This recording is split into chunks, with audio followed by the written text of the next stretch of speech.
Okay, so two equal and opposite charge are separated by a small distance அப்படின்னா அது என்னன்னு சொல்லுவோம்னா dipole அப்படின்னு சொல்லுவோம். ஓகே, ஸோ டைபோல் மூமெண்ட் அப்படின்னா என்னன்னா, first will write dipole moment என்னன்னா product of one of the charge, product of one of the charge and the distance between them.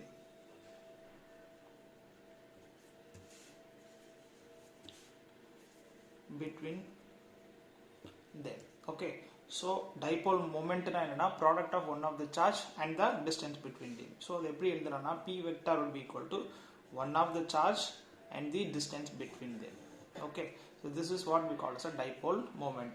இந்த d க்கு வந்து டைரக்ஷன் இருக்கு, அதாவது ஆல்வேஸ் ஒரு டைபோல்னா அதோட டைரக்ஷன் வந்து எப்போ எடுக்கணும், எப்படி எடுக்கணும்னா நெகட்டிவ்ல இருந்து பாசிட்டிவ் தான் எடுக்கணும். ஓகே, ஸோ இப்போ ஃபார் எக்ஸாம்பிள் நம்ம இப்படி ஒரு ஆரோ போடுறோம் அப்படின்னா இந்த ஆரோ எதை ரெப்ரசென்ட் பண்ணுதுன்னா டைபோலை ரெப்ரசென்ட் பண்ணுது. இந்த point is representing minus Q, this pointing point is representing 2q and the total distance is representing 2d. Okay, so you can write that point also. So on the point நம்ம சேர்த்து எழுதலாம், that is the direction of dipole, the direction of dipole is from negative charge, from negative charge to positive, from negative charge to positive charge. So இதுதான் வந்து dipole மூமெண்ட்டோட direction. Okay, so இதுதான் வந்து டைபோல்னா என்ன, dipole மூமெண்ட்னா என்னன்னு அப்படின்னு பார்த்தாச்சு.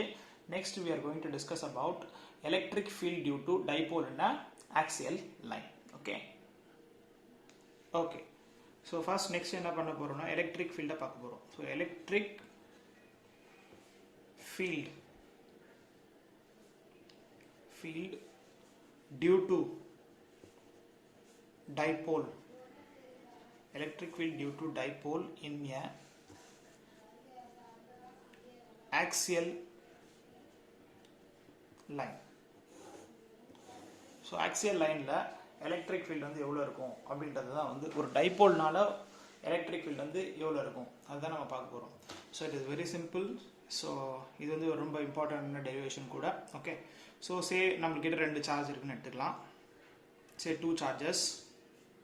Okay, so dipole moment direction negative to பாசிட்டிவ்னால இங்கே நெகட்டிவ் சார்ஜ்னு எடுத்துக்கலாம், இங்கே பாசிட்டிவ் சார்ஜ்னு எடுத்துக்கலாம். இந்த நெகட்டிவ் சார்ஜுக்கும் பாசிட்டிவ் சார்ஜுக்கும் உள்ள டிஸ்டன்ஸ் வந்து 2dன்னு எடுத்துக்கலாம். ஸோ இந்த பாயிண்ட் வந்து O. ஸோ 2dனா இதுவும் இதுலேருந்து இதுவும் d, இதுலேருந்து இதுவும் d. ஓகே, ஸோ நெக்ஸ்ட் நம்ம என்ன ஆக்சியல் லைன்னா என்னென்னா இந்த சார்ஜோட ஆக்சிஸ்லேயே எடுக்கிறது தான் வந்து ஆக்சியல் லைன் அப்படின்னு சொல்லுவோம். ஸோ இப்போ எனக்கு என்ன பண்ணணும்னா எனக்கு இந்த பாயிண்ட் Pயில் எவ்வளோ எலக்ட்ரிக் ஃபீல்டு இருக்குன்னு தெரியணும். Okay, from the so point Pயில் எவ்வளோ எலக்ட்ரிக் ஃபீல்டு இருக்குன்னு தெரியணும். அதனால் என்ன பண்ணுறேன், இந்த சென்டர்லேருந்து இந்த பாயிண்ட் Pக்கு உள்ள டிஸ்டன்ஸை வந்து I am taking as a x. Okay, so நமக்கு தெரியும் இந்த டிஸ்டன்ஸ் d, இந்த டிஸ்டன்ஸ் வந்து d. ஓகே, அதே மாதிரி இப்போ இந்த பாயிண்ட் Pயில் ரெண்டு எலக்ட்ரிக் ஃபீல்டு ஆக்ட் ஆகும். ஒன்று ப்ளஸ் கியூனால ஒரு எலக்ட்ரிக் ஃபீல்டும் மைனஸ் கியூனால ஒரு எலக்ட்ரிக் ஃபீல்டும் ஆக்ட் ஆகும். நம்ம ஏற்கனவே முன்னாடி தியரி கிளாஸில் பார்த்த மாதிரி ப்ளஸ் கியூன்ற ஒரு எலக்ட்ரிக் ஃபீல்டு வந்து ரேடியல் அவுட்வர்ட் டைரக்ஷன்லையும் மைனஸ் கியூன்ற எலக்ட்ரிக் ஃபீல்டு வந்து இன்வர்ட் டைரக்ஷன்லையும் ஆக்ட் ஆகும்னு நம்ம பார்த்தோம். ஸோ திருப்பி நம்ம எழுதலாம். ஸோ ப்ளஸ் கியூ அப்படின்னு இருந்துச்சுன்னா எலக்ட்ரிக் ஃபீல்டு வந்து இப்படி வெளியில் ஆக்ட் ஆகும், மைனஸ் கியூ அப்படின்னு இருந்துச்சுன்னா எலக்ட்ரிக் ஃபீல்டு வந்து இப்படி உள்ள ஆக்ட் ஆகும். எலக்ட்ரிக் ஃபீல்டும் சரி ஃபோர்ஸும் சரி. இப்போ இந்த ரெண்டு இந்த பாயிண்ட் இப்போ electric field due to electric field at point P due to plus Q அப்படின்னா வெளியில் ஆக்ட் ஆகும். ஸோ இது electric field due to plus கியூனால. அதே மாதிரி இந்த மைனஸ் கியூனா அதோட டுவர்ட்ஸ் அதுக்கு உள்ள ஆக்ட் ஆகும் இல்லையா. ஸோ அதோட டைரக்ஷனில் ஆக்ட் ஆகுறதுனால இந்த பாயிண்ட் Pயில் மைனஸ் ஃபீ. ஸோ இது வந்து electric field due to minus Q. So electric field at point Pயில் கண்டுபிடிக்கணும்னா என்ன பண்ணோம், இது ரெண்டும் ஆப்போசிட் வெக்டார்ஸில் இருக்கிறதுனால ரெண்டுத்தையும் என்ன பண்ணோம், சப்ராக்ட் பண்ணோம் அப்படின்னா டோட்டல் அதுதான் வந்து net electric field at the point P. Okay, so you can write so total electric field at point P, total electric field at point P அப்படின்னு எழுதும்போது என்ன பண்ணுவோம், so EP would be equal to electric field due to positive charge. எல்லாமே நம்ம என்ன பண்ணுவோம், modulus தான் எடுப்போம். மாடுலஸ்னா சார்ஜினோட நெகட்டிவ் சைன்ஸ் எல்லாம் நம்ம கன்சிடர் பண்ண மாட்டோம். ஸோ இது ரெண்டு ஆப்போசிட்ல இருக்கிறதுனால minus electric field due to minus q charge. Okay, so first electric field due to plus charge electric field due to minus charge calculate பண்ணிடலாம். electric field due to plus q charge. So நமக்கு formula தெரியும், electric field நாலே kq by r square. So k q by r square. So இதில் r அப்படின்றது வந்து positive சார்ஜில் இருந்து இந்த point pக்கு. Okay, so already சென்டர்லேருந்து இந்த டிஸ்டன்ஸ் எக்ஸு. ஓகே, அப்போ எனக்கு பாசிட்டிவ் சார்ஜ்லேருந்து பியோட டிஸ்டன்ஸ் என்ன பண்ணோம், இந்த எக்ஸிலேருந்து இந்த டிஎஸ் சப்ராக்ட் பண்ணால் இந்த டிஸ்டன்ஸ் கிடச்சிடும் இல்லையா. ஸோ அப்போ ஆருக்கு பதிலாக நமக்கு ஏற்கனவே தெரியும் எலக்ட்ரிக் ஃபீல்டோட general formula kq by r square. இந்த டிஸ்டன்ஸ் எல்லாமே சார்ஜ்லேருந்து எடுக்கணும். ஸோ இப்போ இந்த டிஸ்டன்ஸ் வந்து எக்ஸு, இந்த டிஸ்டன்ஸ் டி அப்படின்னா எக்ஸிலேருந்து டிஎஸ் சப்ராக்ட் பண்ணால் இந்த டிஸ்டன்ஸ் கிடச்சிடும் இல்லையா. ஸோ அப்போ இந்த டிஸ்டன்ஸ் எவ்வளோ, that would be x minus d and it is square the whole square. இது electric field due to plus q. அதே மாதிரி electric field due to minus q அப்படின்னு எழுதும்போது அதே k நான் இங்கே எல்லாமே வந்து மாடுலஸில் எடுத்துருவேன். ஸோ அதனால எந்த சைனுமே எனக்கு நெகட்டிவ்ல வராது. ஓகே, மாடுலஸ்னா நெகட்டிவ் சைனை பாசிட்டிவ் சைனை கன்வெர்ட் பண்ணி வச்சுக்கிறது. So k q. ஓகே, இப்போ இந்த இதுல இருந்து இந்த பாயிண்ட் பிக்கு எவ்வளோ டிஸ்டன்ஸ் இருக்குன்னு தெரியணும். ஸோ இது எக்ஸ் பிளஸ் இது டி. ஸோ டோட்டலாக x plus d the whole square. So இது ரெண்டு வேல்யூ இங்கே போடுவோம். So EP would be equal to, that would be kq by x minus d the whole square minus of kq by x plus d the whole square. So இதில் kq வந்து என்னது common term. So kq நம்ம என்ன பண்ணிடலாம், காமனாக எடுத்துக்கலாம். So EP would be equal to kq காமனாக எடுத்துட்டோம்னா மீதி வந்து 1 minus x minus d the whole square minus of 1 by x plus d the whole square.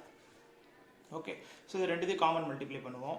So EP would be equal to kq cross multiply பண்ணால் this would be x plus d the whole square. இது வந்து x minus d the whole square. cross multiply பண்ணால் இது ரெண்டும் denominator multiply ஆயிரும். So that would be x minus d the whole square into x plus d the whole square. Okay, so next இந்த டேர்மை இப்போ என்ன பண்ணணும், இதை எக்ஸ்பேண்ட் பண்ணணும், இதை எக்ஸ்பேண்ட் பண்ணணும். So we will expand the two terms. Okay, so first அந்த term வந்து என்ன பண்ணலாம், expand பண்ணலாம்.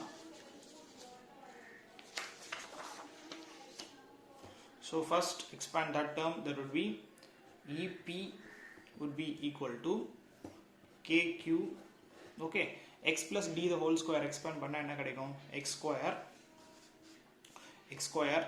plus d square plus 2xd. okay, இது expand பண்ணா next minus x minus d the whole square expand பண்ணணும், that would be x square plus d square minus 2xd. okay, so divided by x minus d the whole square x plus d the whole square. so இது வந்து x minus d the whole square x plus d the whole square வந்து தனித்தனியாக எடுத்து multiply பண்ணோம்னா நமக்கு என்ன கிடைக்கும்னா x square minus d square னு கிடைக்கும். Okay, x square minus d square the whole square அப்படின்னு வந்து கிடைக்கும். ஸோ நீங்கள் சிம்பிளிஃபை பண்ணி பாருங்கள். ஸோ நெக்ஸ்ட் இந்த மைனஸ் உள்ள மல்டிப்ளை பண்ணால் இந்த x square இந்த x square கேன்சல் ஆயிரும். ஓகே, நெக்ஸ்ட் என்ன கேன்சல் ஆயிரும், இந்த d square d square cancel ஆயிரும். ஸோ ரிமைனிங் இருக்கிறது வந்து இந்த 2xdயும் இந்த 2xdயும் மட்டும்தான். ஸோ அப்போ எழுதும்போது electric field at point P would be equal to kq. Okay, இந்த நியூமரேட்டர் இந்த டேர்ம் மட்டும்தான் இருக்கும். that would be 2xd, this 2xd and this 2xd add பண்ணா டோட்டலாக 4xd divided by x square minus d square the whole square. So electric field at point P would be equal to, இந்த 4xd வந்து நான் என்ன பண்ண போறேன், 2 time எழுதலாமா, அதாவது 4 எப்படி எழுதலாம், 2 into 2 எழுதலாம் இல்லையா. ஸோ நான் என்ன பண்ண போறேன்னா kq into 2 into 2xd அப்படின்னு நான் எழுதிக்கிறேன் by x square minus d square the whole square.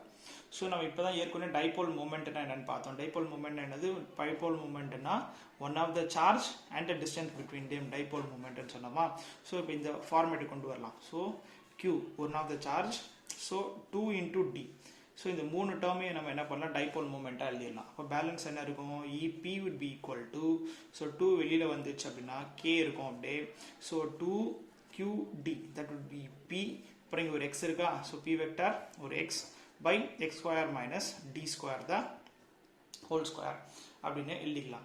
அதே மாதிரி நம்ம கண்டிஷன் டைபோல் எடுக்கும்போது எக்ஸ்ன்றது வந்து சென்டர்லேருந்து பாயிண்ட் பிக்கு எடுத்தோம், d2dன்றது வந்து ரொம்ப ரொம்ப ஸ்மால் டிஸ்டன்ஸ். ஸோ இப்போ நம்ம இங்கே என்ன பண்ண போகிறோம்னா, we are going to write a condition that is x is very much greater than D.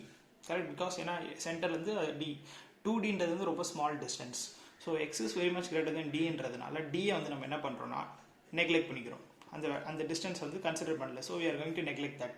டியை neglect பண்ணால் electric field at point P would be equal to 2k P vector x by, so d போயிடுச்சு அப்படின்னா மீதி x square இருக்கும் 4 x power 4.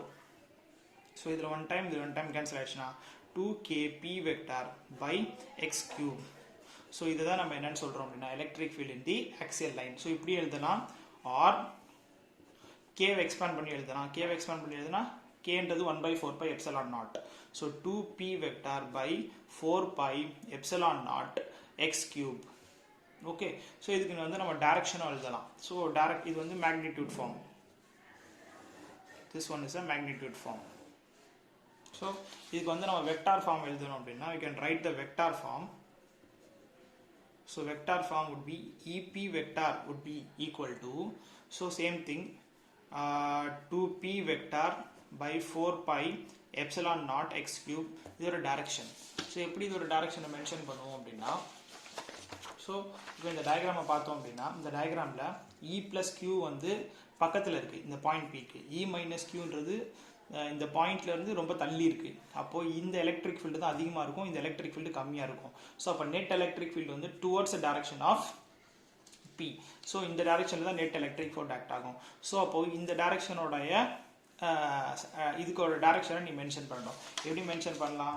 So இங்கே எழுதுன மாதிரி 2p 4 pi epsilon x cube எழுதுறோமா?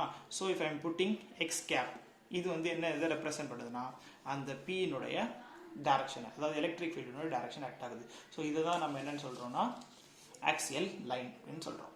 Thank you.